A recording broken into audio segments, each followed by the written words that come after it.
성경은 종종 사람을 그릇에 비유합니다. 구약의 대표적인 사례는 예레미야서의 토기장이 비유이겠죠. 하나님께서 토기장이 손에 들린 진흙을 보여주시면서 이스라엘이 이와 같이 그릇과 같다라고 말씀하셨습니다. 신약에 와서는 하나님께서는 사도 바울에게 그는 나의 이름을 이방인들에게 알리는 나의 택한 그릇이다 라고 말씀해 주셨습니다. 베드로전서에는 남편들에게 자신의 아내들을 연약한 그릇으로 여겨 존귀히 대하라 라고 말씀하셨고, 또 다른 서신서에는 우리가 이 보배를 질그릇에 담은 자들과 같다라고 표현하고 있습니다. 우리가 이 땅에 살아가면서 하나님의 백성으로서 그릇으로서의 정체성을 이해하고 살아가는 것은 영적 생활에 아주 유익합니다.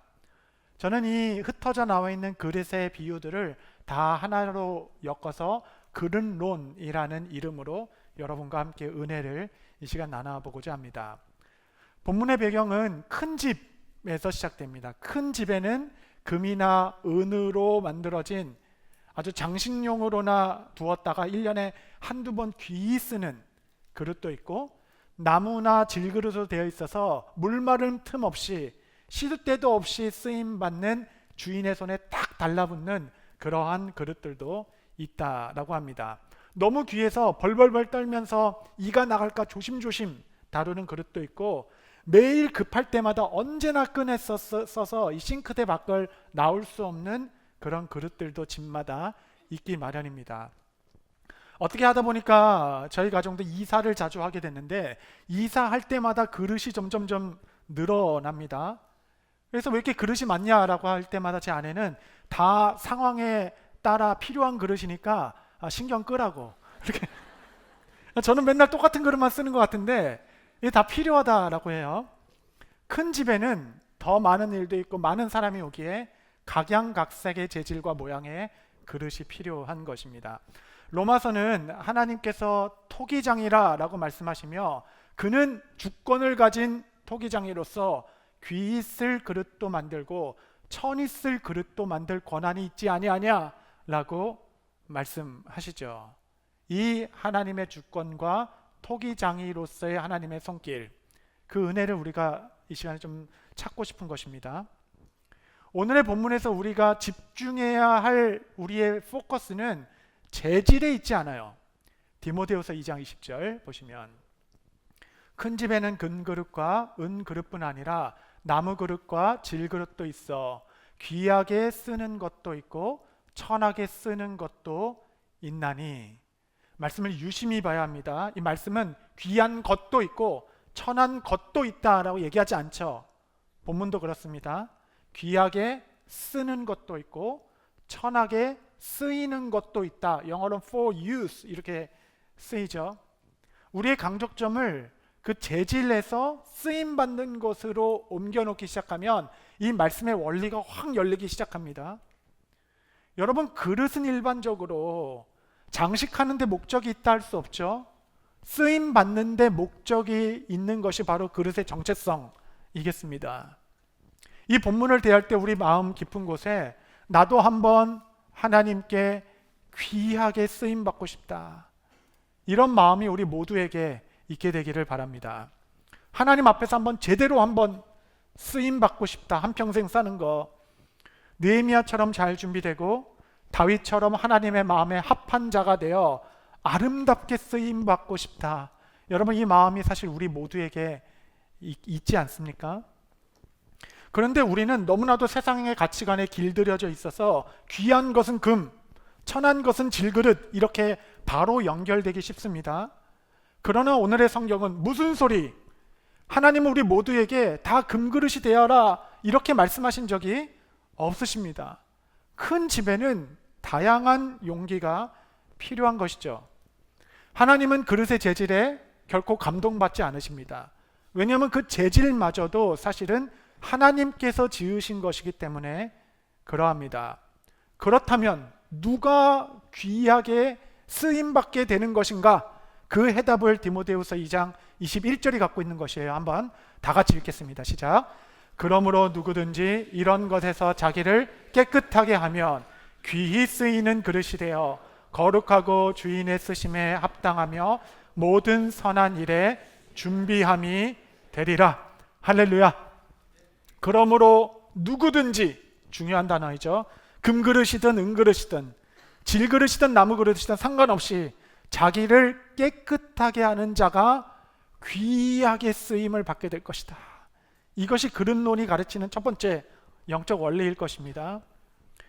여러분, 그릇으로서의 영화로움은 재질에 있는 것이 아니라 쓰임새에 있는 것입니다. 쓰임받는 그릇의 조건은 단 하나, 청결함과 깨끗함이라고 말하고 있어요. 여러분, 깨끗함은 탁월함을 능가하는 것입니다. 하나님은 청결한 그릇을 귀히 쓸 것이다 라고 우리 가운데 말씀하시는 것이에요. 세상은 바보 같다라고 말할지 모르겠지만, 그렇게 살면 이용만 당하고 자기 입속 하나도 못 챙긴다라고 말할지라도, 하나님은 마음이 순전한 자를 기뻐하시며 나는 마음이 정직한 자의 하나님이시다 라고 말씀하십니다. 그러므로 이 말씀을 대하는 우리의 첫 번째 자세는 내가 금그릇이 돼야 되겠다, 아니면 은그릇이라도 돼야 되겠다, 이러한 갈망이 아니라 훨씬 더 진지하고 훨씬 더 간절하게 마음이 순전하고 깨끗한 자가 되어 하나님의 손에 들림 바 되는 그릇이 되기를, 순전한 사람이 되기를, 여러분 이러한 갈망을 회복하는 복된 예배 되게 되시기를 바랍니다. 두 번째, 그릇론에 집중하고 싶은 것은 21절에 기록되어 있어요. 다시 한번 보시면, 그러므로 누구든지 이런 것에서 자기를 깨끗하게 하면 귀히 쓰이는 그릇이 되고 거룩하고 주인의 쓰심에 합당하며 모든 선한 일에 준비함이 되리라. 모든 선한 일에 준비함이 끝났다. 오직 너가 깨끗하기만 한다면. 여러분, 이 말씀의 전제가 무엇입니까? 이 전제는 너가 깨끗하기만 하면 이미 너는 하나님이 쓰시기에 모든 준비가 완료되어 있다라는 근거 위에 하시는 말씀이겠죠. 여러분이 미처 깨닫지 못할 수도 있지만 하나님의 여러분을 향한 그 높은 부르심에 합당하여 쓰임받기에 이미 준비되어 계십니다. 하나님은 다메섹 선생에서 사도 바울을 하나님의 그릇으로 불러주셨죠. 그 말씀이 사도행전 9장 15절입니다. 이 사람은 내 이름을 이방인과 임금과 이스라엘 자손들에게 전하기 위해 택한 나의 그릇이다 라고 얘기한 겁니다. 여기서 사도 바울의 세 가지 부르심이 나온 겁니다. 하나는 이방인에게 전하고, 두 번째는 임금에게 복음을 전하고, 세 번째는 이스라엘 백성에게 전하기 위하여 내가 정성스럽게 빚은 나의 그릇이다. 이것이 그의 정체성이 된 것입니다. 그런데 돌아보니 사도 바울은 이방인의 땅 다소에서 태어나 디아스포라 히브리인으로 그는 헬라어의 융통한 자가 되어서, 능통한 자가 되어서 당시 공통어였던 헬라어로 이방인들에게 복음을 전할 준비가 되어 있었고, 또한 그는 이 임금에게 복음을 전할 수 있는 시민권을 가져서 이 항소권을 사용하여서 황제 앞에서 복음을 전할 수 있는 자, 로마 시민권자로 태어났고, 또 그는 히브리인 중에 히브리인, 가말리엘 문화에서 율법을 배움으로 그 누구보다 히브리인들, 이스라엘 백성에게 율법을 변증하여 복음을 설명하기에 이미 준비된 자였습니다. 여러분, 사도 바울의 출생, 그의 배경, 그가 받은 교육, 그가 일어난 환경, 그 사건, 모든 만남을 통하여 이미 하나님께서 그의 부르심에 따라 쓰기에 합당하게 모든 것이 준비되었어요. 단 깨끗하기만 한다면. 여러분을 향한 주의 부르심도 동일합니다. 여러분의 태어난 시간과 장소까지, 여러분의 모든 사건들, 만남들, 모든 이 땅에서 흐른 눈물과 애통함까지도, 그 모든 시간은 하나님께서 쓰시기에 합당하기 위하여 여러분들을 빚어가시는 도제 과정이라 말씀하시는 겁니다. 큰 집에는 여러 용기, 여러 재질의 그릇들이 필요한 것입니다. 그 주인의 쓰심에 합당하여 하나님은 오늘날에 이르기까지 여러분의 삶에 신실하게 개입해 주셨고 모든 준비를 빚어 가셨습니다. 그러므로 여러분, 우리 삶의 역사는 의미 없는 사건들의 나열이 결코 아닐 것입니다. 여러분이 배워온 것, 여러분의 열정과 관심, 눈물과 훈련 하나하나에 하나님의 부르심이 있고, 여러분의 열정과 재능 안에는 하나님이 여러분을 쓰시고자 하는 목적이 담겨져 있습니다. 그러므로 그릇으로서의 정체성을 이해하는 데 가장 중요한 것은 하나님이 오늘도 우리를 빚어가신다. 성경의 창조는 두 가지 방법으로 되었습니다. 하나는 말씀으로 되었고, 하나는 손으로 흙을 빚어 하나님께서 사람을 만드셨습니다. 하나님은 오늘도 우리를 빚어가고 계세요. 그리스도의 장성한 분량이 충만한 데 이르는 그날까지. 얼마 전에 우리 교회 오셨던 탄자니아 이동선 선교사님께서 도자기 장인이 그릇을 빚는 그 10가지 과정을 설명하면서 그 과정에 하나님이 우리 삶에 개입하시는 하나님의 은혜라는 관점으로 말씀을 전했는데, 그게 아주 또 은혜가 됩니다. 그 과정이 10가지인데 제가 여러분께 하나하나 좀 말씀드리려고 해요. 여러분 스스로 점검해 보십시오. 하나님께서 나를 어느 과정 가운데 두시며 나를 빚어가고 계신지 여러분의 자리를 찾아가 보시기 바랍니다. 토기장이가 그릇을 만들 때 가장 첫 번째 하는 것, 가장 먼저 하는 것은 무엇일까요? 여러분, 그것은 바로 생각입니다. 생각. 계획을 갖는 것. 하나님께서는 동일하게 여러분이 모태에서 조성되기도 전에, 아니 만세 전부터 내가 너를 향한 계획이 있고 너를 향한 뜻을 세웠다라고 말씀하십니다. 그래서 여러분의 삶은 우연이 아닙니다. 사고가 아니에요. 하나님은 한 번도 여러분의 삶에 즉흥적이거나 또는 충동적으로 무언가를 결정하게 두신 적이 없으십니다. 여러분이 빚어지기도 전에 하나님은 여러분을 향한 생각이 있으셨습니다. 뜻을 먼저 세우셨어요. 하나님의 선한 일을 위하여. 두 번째, 생각을 마친 이후에는 그 토기장이는 좋은 진흙을 찾아냅니다. 그 계획에 맞도록 은사와 재능과 기질과 성격 하나하나, 그 배경과 시간과 장소까지도 그 구별하여 거기에 가장 맞는 진흙을 찾아내어 빚을 준비를 합니다. 우리의 삶에 주신 이 모든 것은 버릴 것 하나 없는 하나님의 준비라 하겠습니다. 진흙을 찾은 이후에 세 번째는 연토라고 한다고 하네요. 보니까 진흙 안에 돌멩이와 불순물을 걸러내는 작업을 하는 겁니다.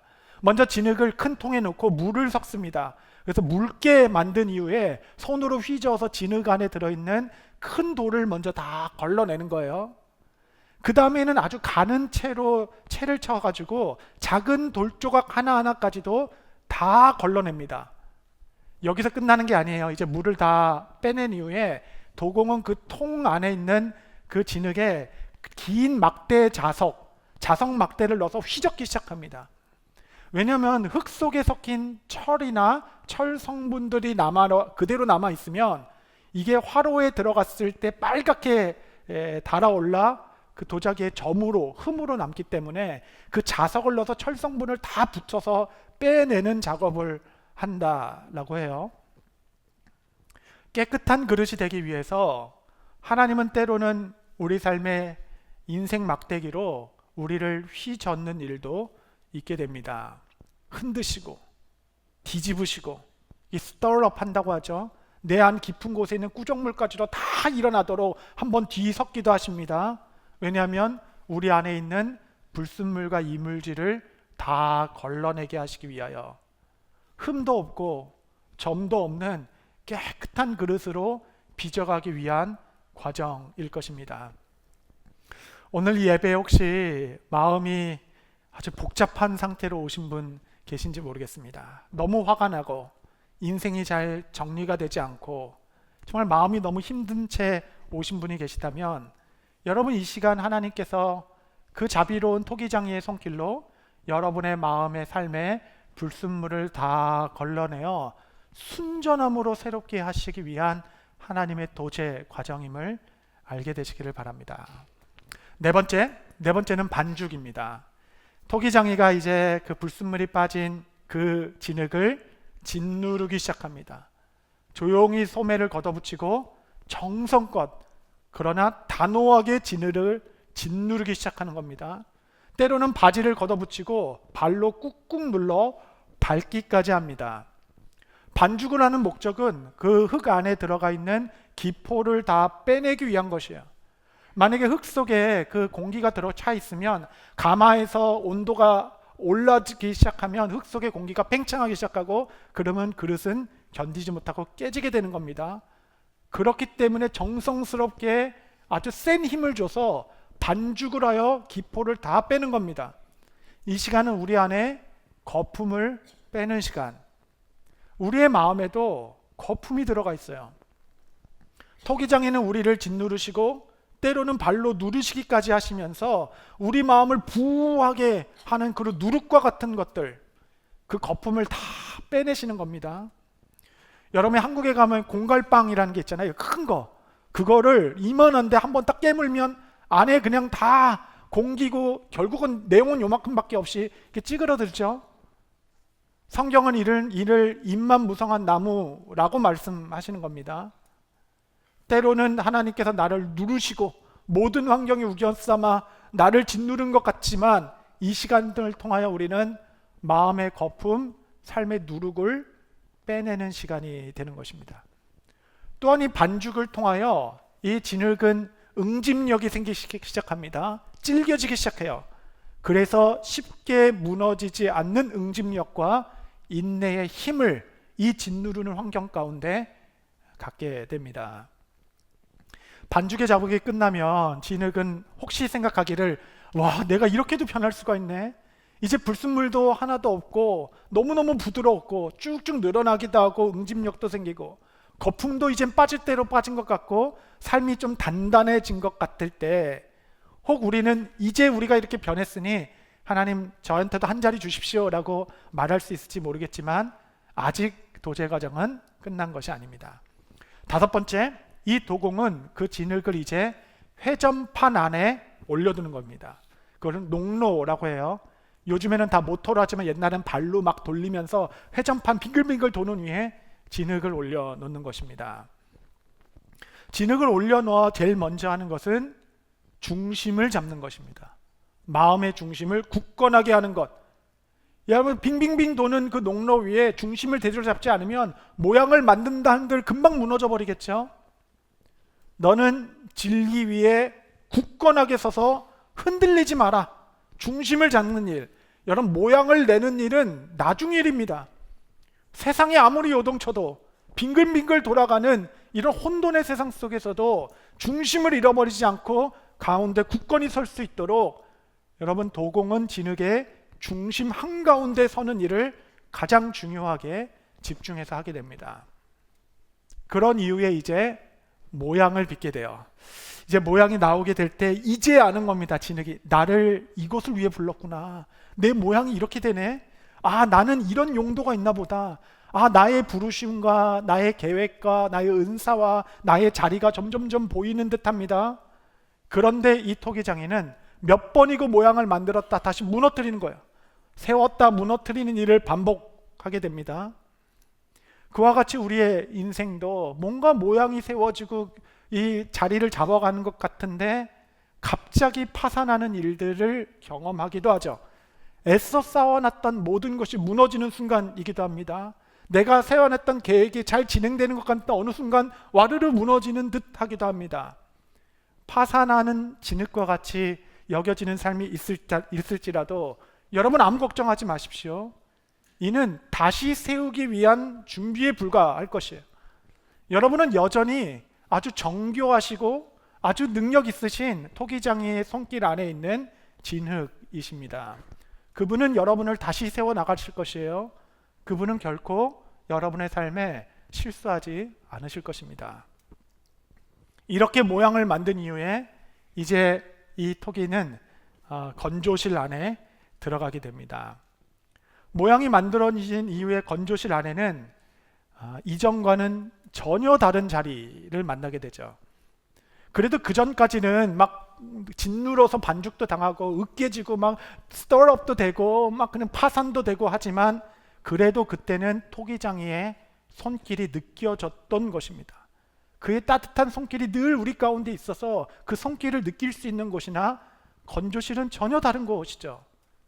토기장이의 손길, 그 따스함이 느껴지지 않는 곳입니다. 정적은 흐르고 빛은 희미한 곳입니다. 시간은 더디게만 흘러갑니다. 사방이 어둡고 메마른 곳이 바로 건조실입니다.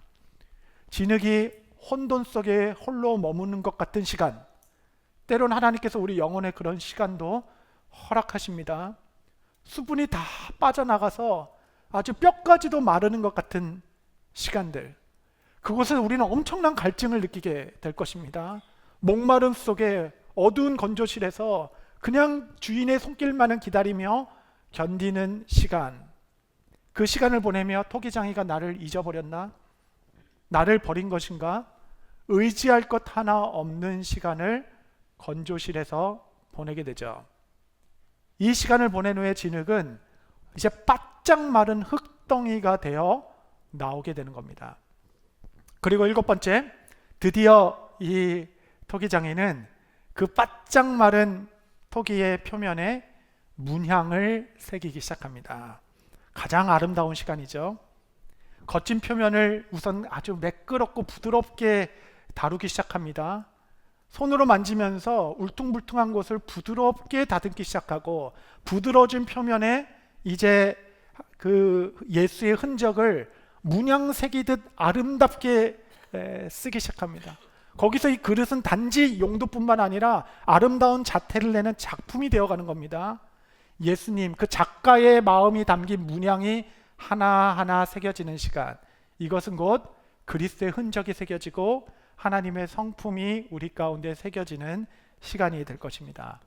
이 시간을 지내며 조급함은 사라지고 온유함이 깃들게 될 것이며, 모난 성격은 깎아내고 인내와 겸손의 그리스도의 흔적과 무량이 내 삶에 아름답게 새겨지기 시작하는 일입니다. 그리고 마지막은 작가는 그 그릇 위에 자기의 이름을 새겨놓죠. 이것은 내 작품이다 라고 인치는 것과 같은 순간입니다.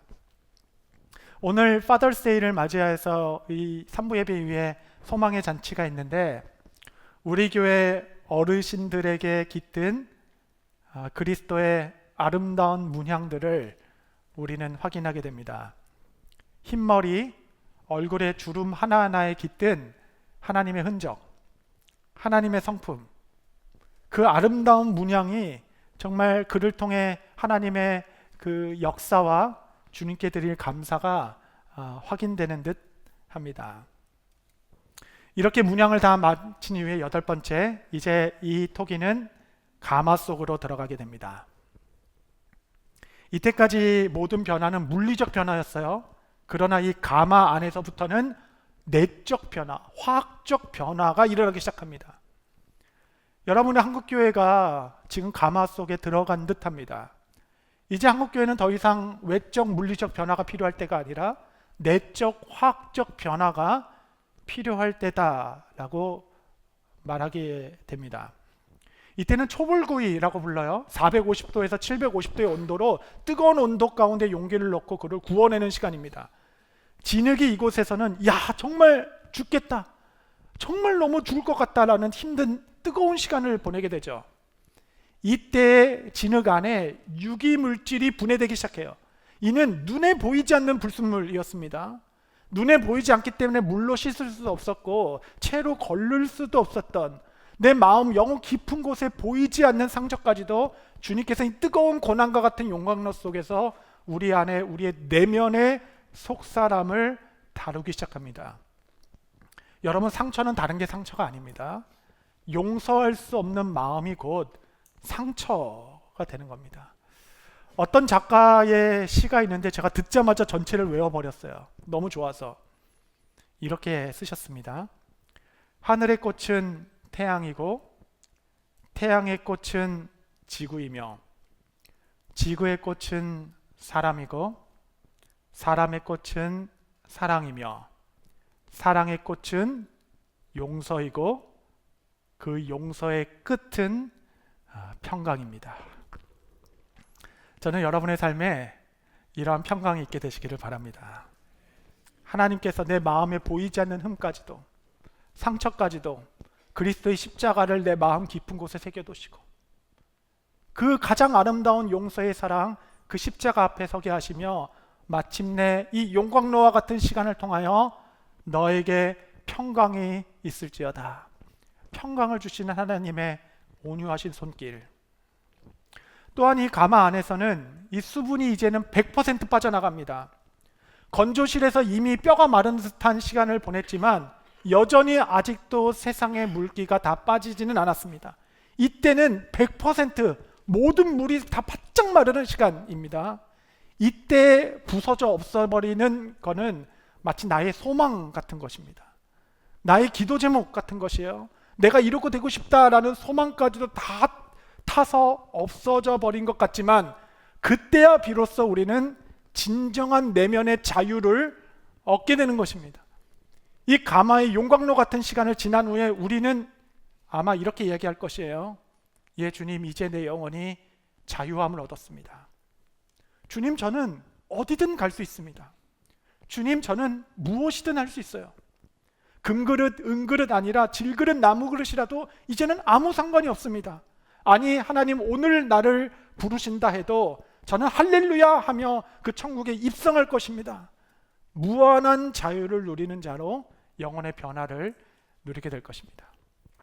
그리고 9번째, 이렇게 바짝 마른 그 그릇에 토기장이는 유약을 바르기 시작합니다. 100% 말라있기 때문에 유약을 바르면 진흙은 유약을 쫙 빨아들이기 시작해요.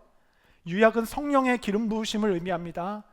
우리 안에 그 고난을 통과한 이 마른 나의 몸에 성령이 부어지기 시작할 때 우리의 내적 속사람은 성령을 흡수하기 시작합니다. 뗄래야 뗄 수 없이 나의 영혼이 성령의 기름 부으심 안에 확 들어가 내 모든 영혼을 촉촉히 적기 시작하고 내 모든 갈증, 이 갈급함의 해갈은 성령의 임재로 느끼게 되면 하나됨의 역사를 누리게 됩니다. 그리고 마지막 10번째, 이 유약을 흠뻑 먹은 이 그릇을 가마에 다시 넣어서 재벌구이를 하는 겁니다. 이 재벌구이는 1250도까지 올리는 가장 강력한 화로의 용광로 속에 넣는 겁니다. 이 초벌구이 때마다 2~3배 더 강력한 불 가운데 들어가 있죠. 이 뜨거운 물에 들어가면 이 흡수된 진흙과 유약은 비로소 뜨거운 열로 말미암아 분자 화학 반응을 일으켜서 완전히 본질적으로 하나가 되는 것이에요. 여러분, 이 초벌구이와 재벌구이의 차이가 뭔지 아세요? 차이? 초벌구이에 들어갔을 때는 너무 갈증이 났어요. 너무 목말랐습니다. 정말 죽을 것 같았어요. 그런데 이 재벌구이는 여러분 아무리 뜨거워도 그 안에 촉촉함이 머물러 있습니다. 그 유약 때문에, 그 기름 부으심으로 아무리 어려운 2~3배나 무서운 불과 같은 고난 가운데 있는데 그 안에 기쁨이 있는 것이에요.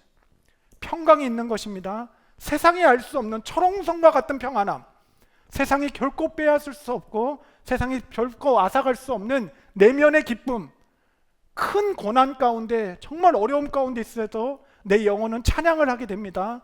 주님을 기뻐하게 돼요. 내 영혼은 갈증을 느끼지 않습니다. 성령으로 충만하기 시작한 거죠. 불같은 고난 앞에서도 꿈쩍하지 않는 마음의 평강과 기쁨이 성령으로 말미암아 일어나게 됩니다. 이러한 자들은 세상이 감당치 못할 그리스도의 제자가 되는 것입니다. 여러분은 어떤 과정을 지금 지나고 계십니까? 성도의 견인, 이끌어 가신다라는 교리는 정말 아름다운 것입니다. 하나님께서는 우리를 지금도 빚어 가십니다. 그리스도의 순결한 신부가 되는 그날까지 이 땅에서 여러분 초조해하지 마시기 바랍니다. 하나님께서 가장 정결한 신부로 준비되었을 때 그때 주님께서는 우리를 하늘 혼례잔치로 부르실 것이고 신랑 되신 그리스도 앞에서는 혼례잔치의 주인공으로 정결한 신부로 주 앞에 서도록 이 땅에서 우리를 빚어 가실 것입니다. 원수 마귀는 끊임없이 우리에게 너는 금그릇이 되어야 된다, 금그릇이 못 되면 은그릇이라도 돼야 된다라고 경쟁하게 합니다. 여러분, 우리에는 스펙이 중요한 것이 아니에요. 스토리가 중요합니다. 하나님께서 나를 빚어가는 이야기들. 성경은 우리를 왜 그릇에 비유하였을까? 이것이 그릇론의 핵심 아니겠어요? 그릇의 용도는 무언가를 담기 위한 것입니다. 성경이 우리를 그릇에 비유하는 이유는 이 그릇 안에 하나님께서 담고 싶은 것이 있기 때문이에요. 고린도후서 4장 7절 한번 다 같이 읽겠습니다. 시작. 우리가 이 보배를 질그릇에 가졌으니 이는 심히 큰 능력은 하나님께 있고 우리에게 있지 아니함을 알게 하려 함이라. 다 목적은 하나입니다.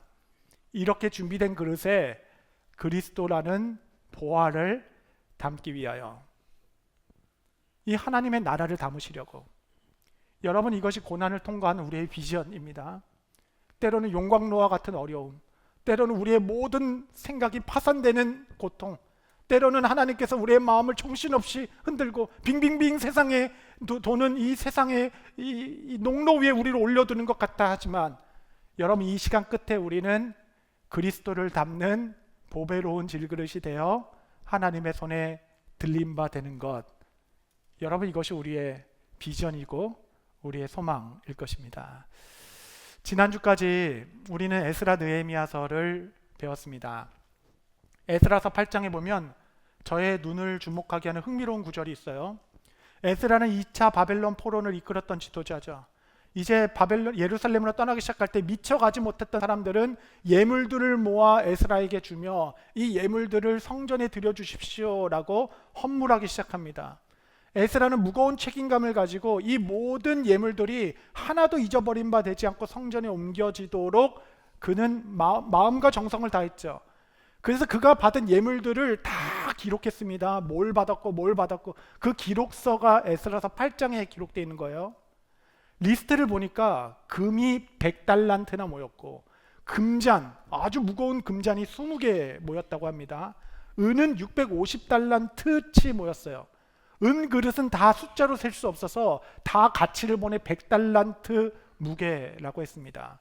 그렇게 귀중한 예물들의 리스트가 쭉쭉쭉 나오는데 흥미로운 구절이 하나 있습니다. 에스라서 8장 27절 보시면, 또 금잔이 20개라 그 무게는 1000디릭이요 또 아름답고 빛나 금같이 보배로운 녹그릇이 2개라. 여러분, 금, 은 달란트, 금잔 다 이해가 되는데 그에 비해서 너무 평이하고 가치 없고 숫자도 단 2개에 불과한 이 녹그릇, 그 녹그릇 2개를 설명을 붙였어요. 이것은 녹그릇인데 이는 아름답게 빛나 금같이 보배로운 녹그릇이다 라고 얘기했습니다. 저의 묵상은 도대체 무엇이 담겼던 그릇이었길래 이렇게 귀할까? 단 2개밖에 없는 숫자인데 도대체 그렇게 흔하게 쓰이는 녹그릇이 왜 이렇게 너는 아름답게 빛나 금같이 보배로워 하나님의 성전에 들어가야 될 만큼의 중요한 그릇이 되었을까? 도대체 이 그릇 안에는 어떤 스토리가 담겼고 어떤 이야기들이 담겨 있는 것인가? 여러분, 스토리가 스펙보다 강하고 깨끗함이 탁월함을 능가합니다. 이 땅에 사는 동안 금잔 아니어도 됩니다. 녹그릇이라도 상관없어요. 주인의 마음에 감동을 주고 기쁨에 주는 그 기쁨의 이야기들이 고스란히 담겨 있어 너는 아름답고 빛나 금같이 보배로운 나의 녹그릇이다 라고 한다면 그날 하나님의 성전에서는 가장 아름답게 봉헌되어 주님께 영광이 되는 그릇들로 설 것입니다. 성도 여러분, 하나님의 나라는 큰 집입니다. 금그릇도 있고 은그릇, 나무그릇, 질그릇 다 필요합니다. 나의 부르심은 나를 빚어가신 하나님의 손길에 오롯이 맡기시고 오직 깨끗한 심령으로 하나님께 서기를 갈망하여 먼 날 주님 앞에 섰을 때 너는 내게 아름답고 빛나 금같이 보배로운 나의 녹그릇, 이렇게 하나님께 영광이 되는 삶의 예물 되시기를 간절히 축복합니다.